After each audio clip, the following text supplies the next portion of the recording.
ओम शांति। मुरली है 10 सितंबर 2024। बाप दादा के मधुर महावाक्य।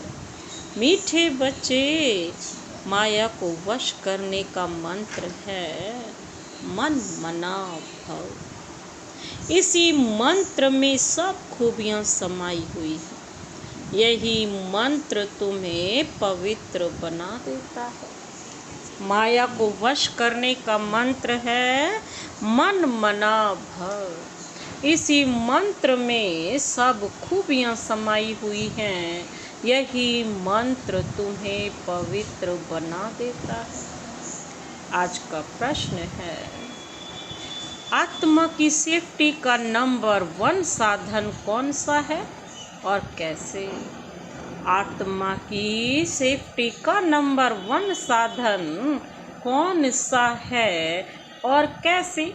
बाबा ने उत्तर दिया, याद की यात्रा ही सेफ्टी का नंबर 1 साधन है। याद की यात्रा ही सेफ्टी का नंबर 1 साधन है, क्योंकि इस याद से ही तुम्हारे करैक्टर सुधरते हैं। तुम माया पर जीत पा लेते हो। याद से पतित कर्मेंद्रियां शांत हो जाती है।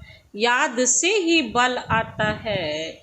ज्ञान तलवार में याद का जौहर चाहिए। याद से ही मीठे सतो प्रधान बनेंगे। कोई को भी नाराज नहीं करेंगे। इसलिए याद की यात्रा में कमजोर नहीं बनना है।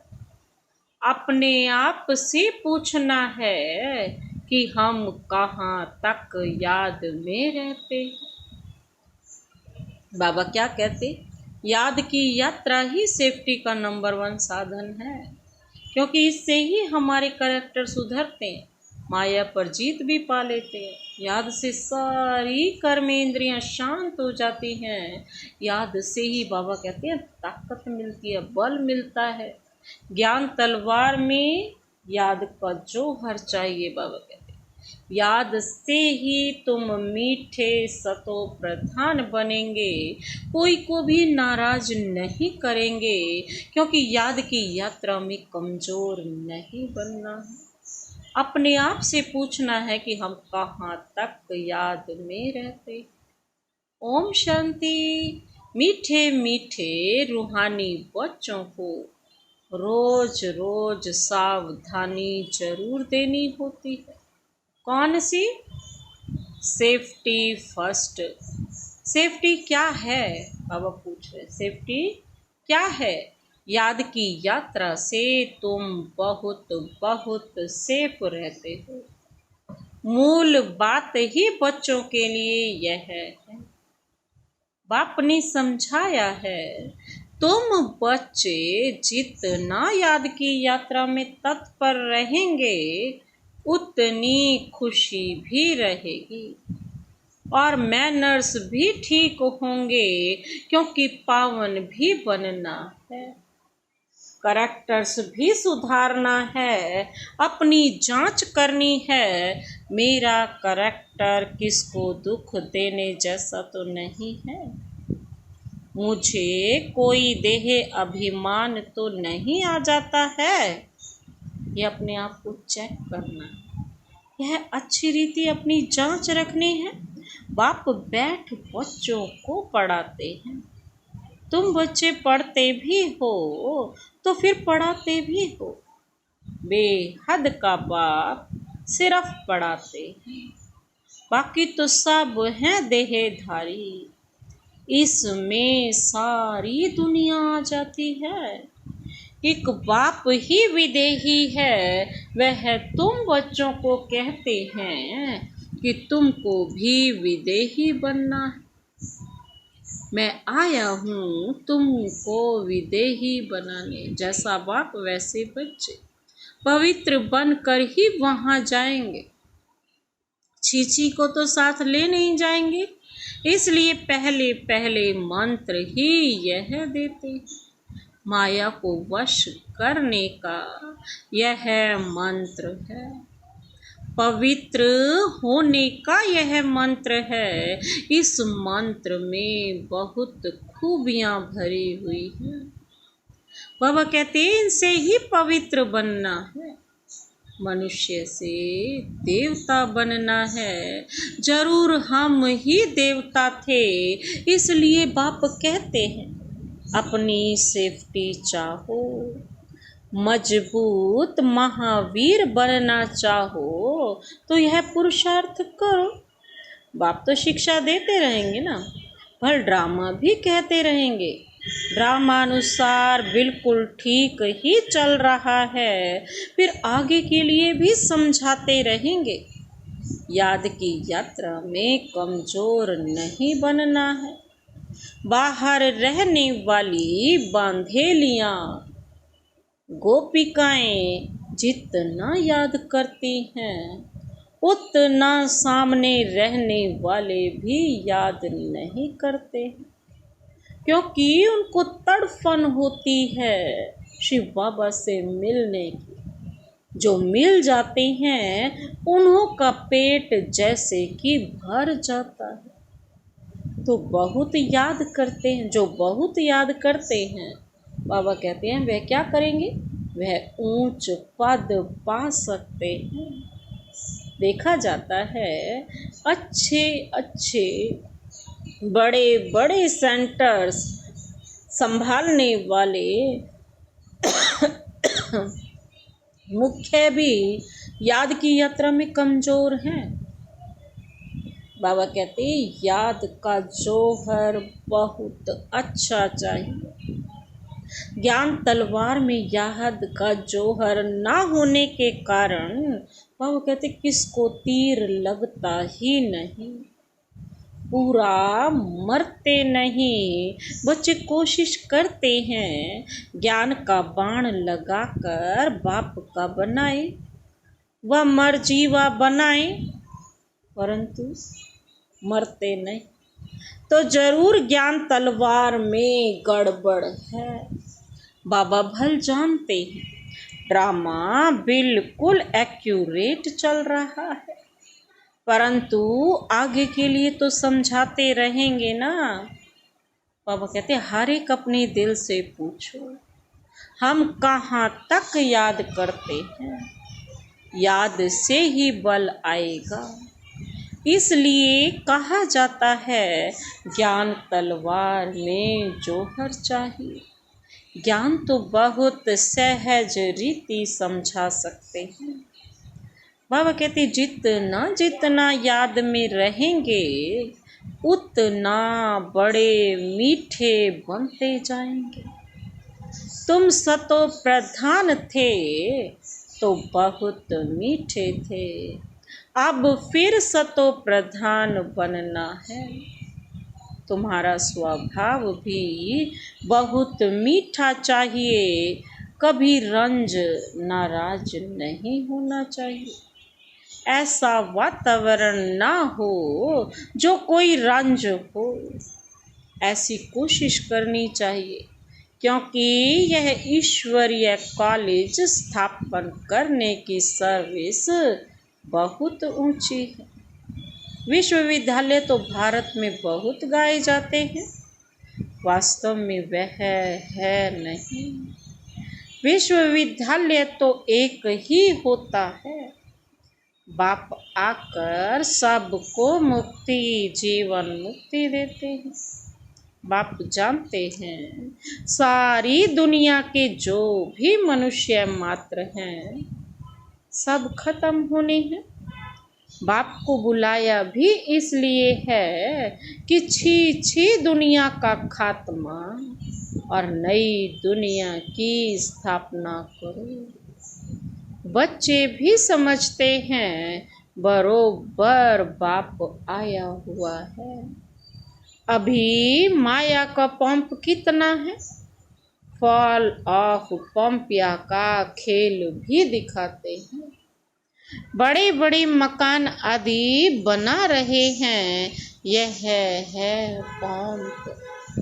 सतयुग में इतने मंजिल के मकान बनते नहीं हैं, यहाँ बनते हैं क्योंकि रहने के लिए जमीन कम है। विनाश जब होता है तब सब बड़े बड़े मकान भी गिर पड़ते हैं। आगे इतनी बड़ी बड़ी बिल्डिंग नहीं बनती थी। बॉम्ब्स जब छोड़ेंगे तो ऐसे गिरेंगे जैसे ताश के पत्ते गिरते हैं।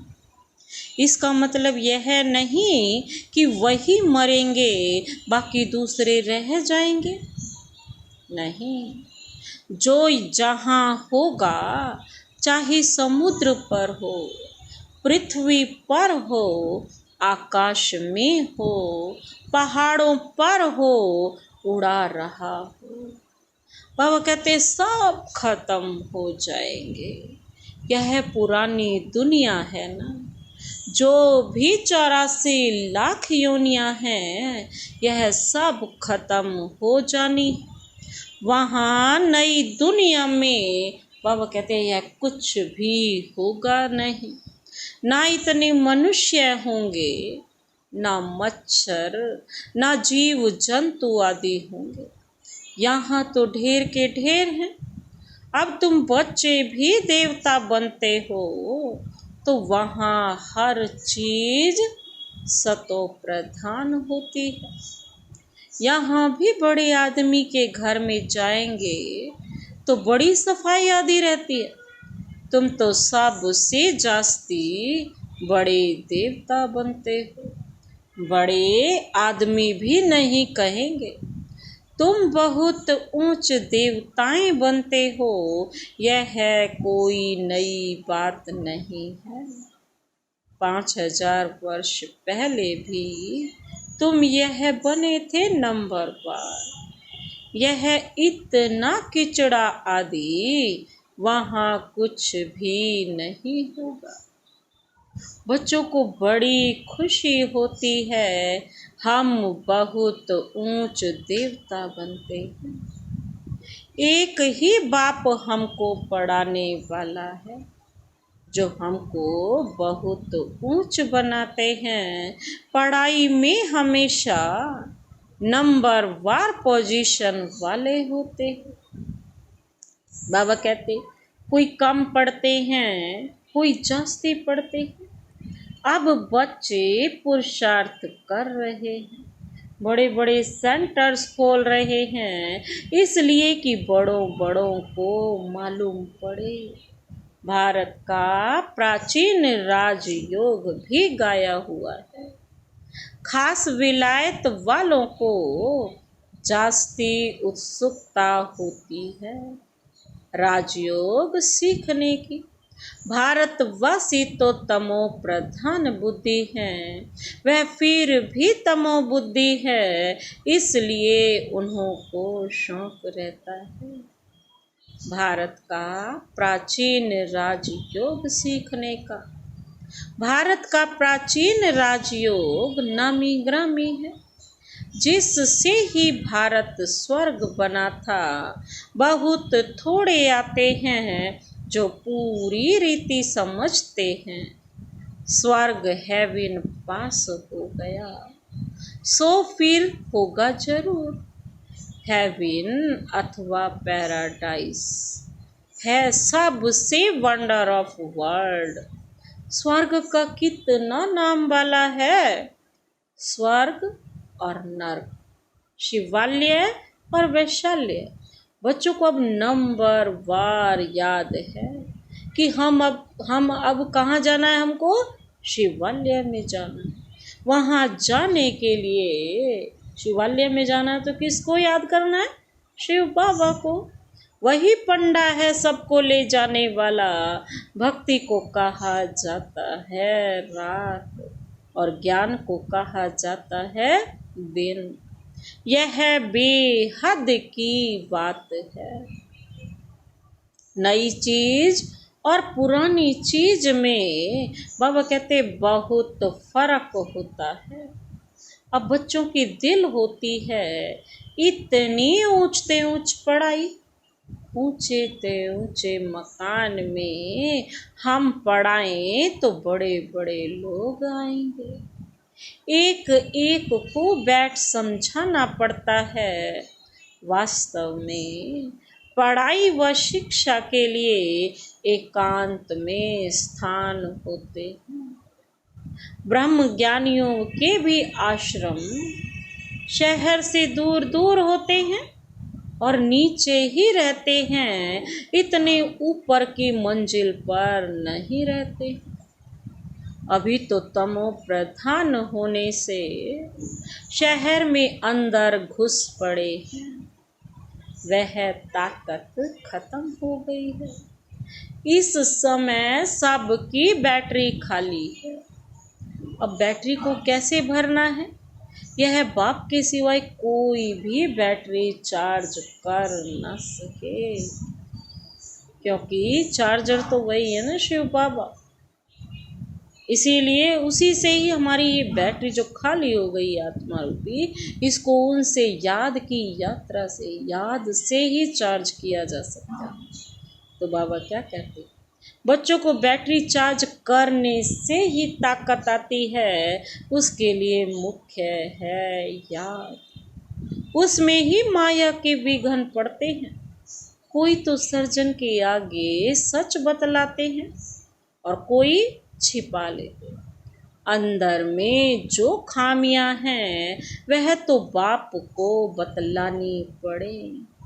इस जन्म में जो पाप किए हैं वह अविनाशी सर्जन के आगे वर्णन करना चाहिए, नहीं तो वह दिल अंदर खाता रहेगा। सुनाने के बाद फिर खाएगा नहीं, अंदर रख लेना, यह भी नुकसान कारक है। जो सच्चे सच्चे बच्चे बनते हैं वह सब बाप को बतला देते हैं। इस जन्म में यह पाप किए, दिन प्रतिदिन बाप जोर देते रहते हैं। यह तुम्हारा अंतिम जन्म है। तमो प्रधान से पाप तो जरूर होते होंगे ना।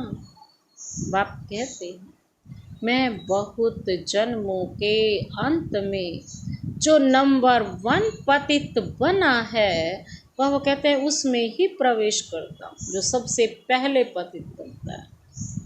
क्योंकि उनको ही फिर नंबर 1 में आना है ना, जाना है। बहुत मेहनत करनी पड़ती है। इस जन्म में पाप हुए तो है ना। बाबा कहते कईयों को तो पता ही नहीं पड़ता कि हम ये क्या कर रहे हैं। सच नहीं बतलाते, कोई कोई सच बतला देते। बाप ने समझाया है, बच्चे तुम्हारी कर्मेंद्रियां शांत तब होती हैं जब कर्मातीत अवस्था बनती है। जैसे मनुष्य बुढ़े होते हैं तो कर्मेंद्रियां ऑटोमेटिकली शांत हो जाती हैं। इसमें तो छोटेपन में ही सब शांत हो जाना चाहिए। योग बल में अच्छी तरह रहे तो इन सब बातों की एंड हो जाए। वहाँ कोई ऐसी गंदी बीमारी, कीचड़ पट्टी आदि कुछ नहीं होता। मनुष्य बड़े साफ शुद्ध रहते हैं। वहाँ है ही राम राज्य और यहाँ है रावण राज्य। तो अनेक प्रकार की गंदगी की बीमारियां आदि हैं। सतयुग में यह कुछ होती नहीं। बात मत पूछो, नाम ही कितना फर्स्ट क्लास है। बाबा कहते स्वर्ग, नई दुनिया, बाबा कहते बड़ी सफाई रहती है। बाप समझाते हैं इस पुरुषोत्तम संगम युग पर ही तुम यह सब बातें सुनते हो। कल नहीं सुनते थे, कल मृत्यु लोक के मालिक थे, आज अमर लोक के मालिक बनते हो। बाबा कहते हैं निश्चय हो जाता है, कल मृत्यु लोक में थे, अभी संगम युग पर आने से अमर लोक में जाने के लिए तुम पुरुषार्थ कर रहे हो। पढ़ाने वाला भी अब मिला है, जो अच्छी रीति पढ़ते हैं तो पैसा आदि भी अच्छा कमाते हैं। बलिहारी पढ़ाई की कहेंगे। बाबा कहते हैं ऐसे भी हैं, बलिहारी किसकी कहेंगे? पढ़ाई की कहेंगे। यह भी ऐसे है, इस पढ़ाई से तुम बहुत ऊंच पद पाते हो, अभी तुम रोशनी में हो। यह भी सिवाय तुम बच्चों के और कोई को मालूम नहीं है। तुम भी फिर घड़ी घड़ी भूल जाते हो, पुरानी दुनिया में चले जाते हो। भूलना माना पुरानी दुनिया में चले जाना। अभी तुम संगम युगी ब्राह्मणों को मालूम है कि हम कलयुग में नहीं हैं। यह सदैव याद रखना है, हम नए विश्व के मालिक बन रहे हैं। बाप हमको पढ़ाते ही हैं नई दुनिया में जाने के लिए। बाबा कहते यह है शुद्ध अहंकार और वह है अशुद्ध अहंकार। तुम बच्चों को तो कभी अशुद्ध ख्यालात भी नहीं आने चाहिए। पुरुषार्थ करते करते आखिरीन पिछाड़ी में रिजल्ट निकलेगी। बाप समझाते हैं इस समय तक सब पुरुषार्थी हैं। इम्तिहान जब होता है तो नंबर बार पास हो फिर ट्रांसफर हो जाते हैं। तुम्हारी है बेहद की पढ़ाई, जिसको सिर्फ तुम ही जानते हो। तुम कितना समझाते हो, नए नए आते रहते हैं बेहद के बाप से वर्षा पाने के लिए। भल दूर रहते फिर भी सुनते सुनते निश्चय बुद्धि हो जाते। ऐसे बाबा के सम्मुख भी जाना चाहिए। जिस बाप ने बच्चों को पढ़ाया है ऐसे बाप से सम्मुख तो जरूर मिलना चाहिए। समझ कर ही यहाँ आते हैं, कोई नहीं समझे हुए हैं तो भी यहाँ आने से समझ जाते हैं। बाप कहते हैं दिल में कोई भी बात हो समझ में नहीं आती हो तो भल पूछो। बाप तो चुंबक है ना, जिसकी तकदीर में है वह अच्छी रीति पकड़ सकते हैं। तकदीर में नहीं है तो फिर खल्लास, सुना अनसुना कर देते हैं। यहाँ कौन बैठ पढ़ाते हैं? पता कौन बैठ पढ़ाते हैं? भगवान। उनका नाम क्या है? शिव। शिव बाबा ही हमको स्वर्ग की बादशाही देते हैं। फिर कौन सी पढ़ाई अच्छी? पूछ रहे हैं बाबा फिर कौन सी पढ़ाई अच्छी है? तुम कहेंगे हमको शिव बाबा पढ़ाते हैं जिससे 21 जन्मों की बादशाही मिलती है। ऐसे ऐसे समझाते समझाते ले जाते हैं। कोई तो पूरा ना समझने के कारण इतनी सर्विस नहीं कर सकते हैं। बंधन की जंजीरों में जकड़े रहते हैं। शुरू में तो तुम कैसे अपने को जंजीरों से छुड़ाकर आए, जैसे कोई मस्ताने होते हैं। यह भी ड्रामा में पार्ट था। जो कशिश हुई ड्रामा में भट्टी बननी थी, जीते जी मरे फिर माया की तरफ कोई कोई चले गए।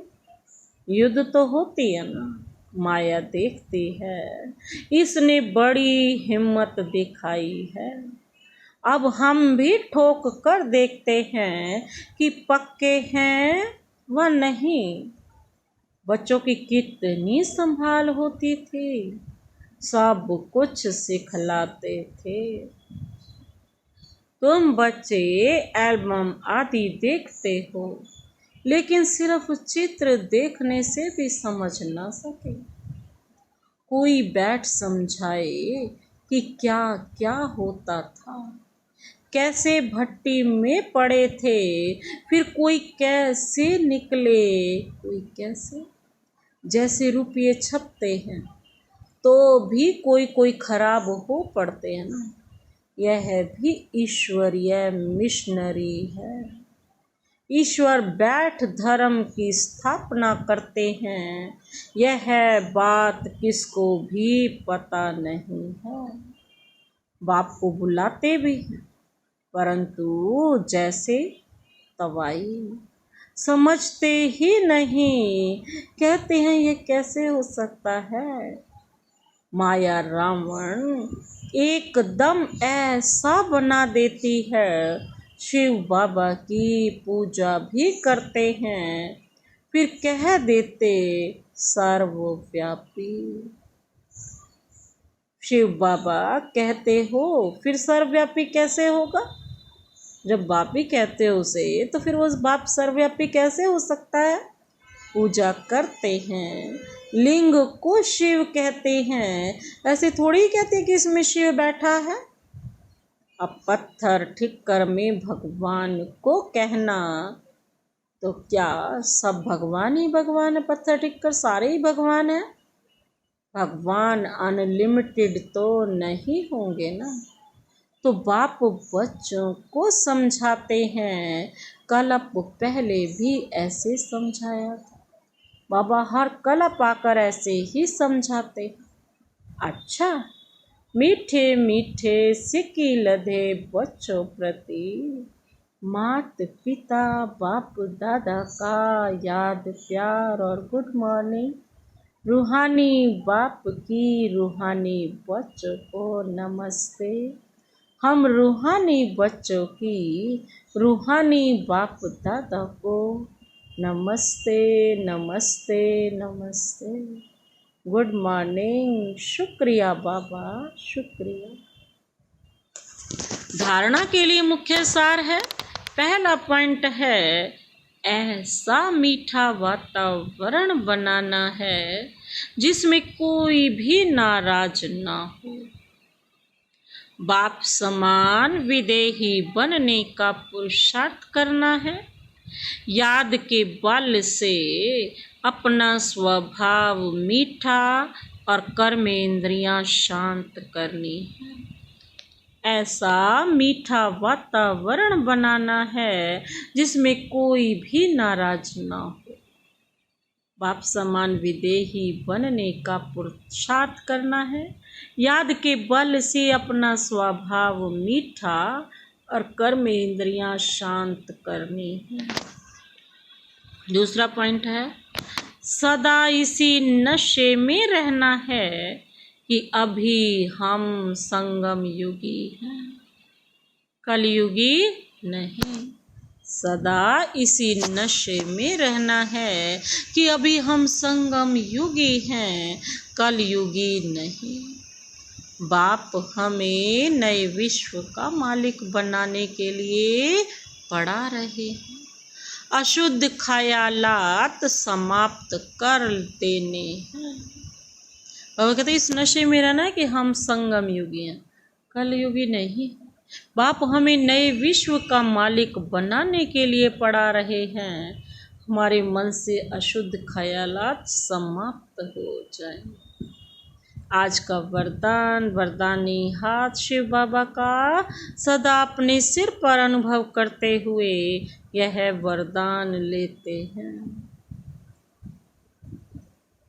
अकाल तख्त और दिल तख्त पर बैठ सदा श्रेष्ठ कर्म करने वाली कर्म योगी भव। बाबा कहते हैं अकाल तख्त जो भृकुटी है और दिल तख्त जो शिव बाबा का दिल है, उस तख्त पर बैठना। बाबा कहते हैं श्रेष्ठ कर्म करने वाले कर्म योगी भव। विस्तार है, इस समय आप सभी बच्चों को 2 तख्त मिलते हैं, एक अकाल तख्त और दूसरा दिल तख्त, दिलाराम के दिल में रहने वाला। लेकिन तख्त पर वही बैठता है जिनका राज्य होता है। जब अकाल तख्त नशीन है तो स्वराज्य अधिकारी हैं, और बाप के दिल तख्त नशीन है तो बाप के वर्षे के अधिकारी हैं, जिसमें राज्य भाग्य सब आ जाता है। कर्मयोगी अर्थात दोनों तख्त नशीन। ऐसी तख्त नशीन आत्मा का हर कर्म श्रेष्ठ होता है, क्योंकि सब कर्मेंद्रियां लॉ और ऑर्डर पर रहती हैं। आज का स्लोगन, जो सदा स्वमान की सीट पर सट रहते हैं वही गुणवान और महान है। जो सदा स्वमान की सीट पर सट रहते हैं वही गुणवान और महान है। अच्छा, ओम शांति।